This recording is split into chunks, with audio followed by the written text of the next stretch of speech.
Намираме се в жилище, което ще гледаме на първия етаж, точно срещу вилата в Орландовци.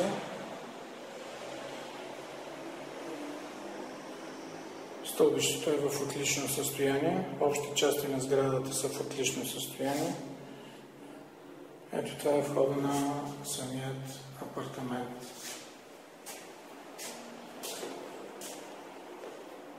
Това е колекторната кутия и има специален нагревател за парното. Парното е локално. Отстрани то се вижда.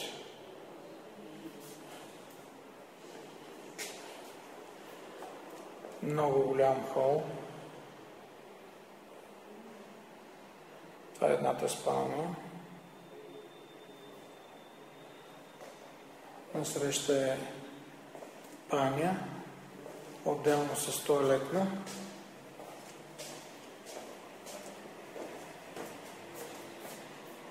Ето е банята.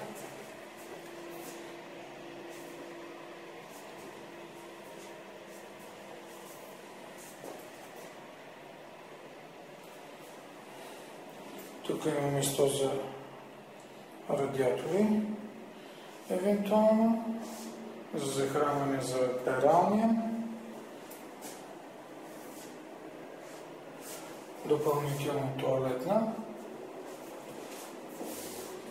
бойлер,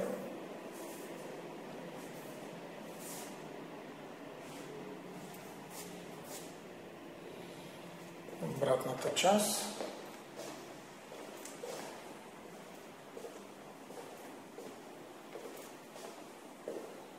кухня.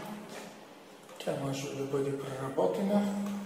Естествено, взети са други цветове, които може да не се харесат на някой, но просто всичко е направено по този начин. Така е решил човек.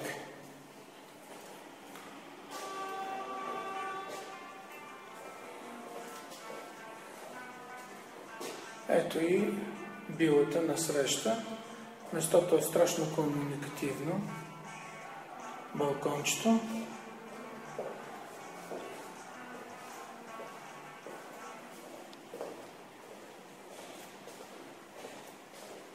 И остана да снимаме само спалнята.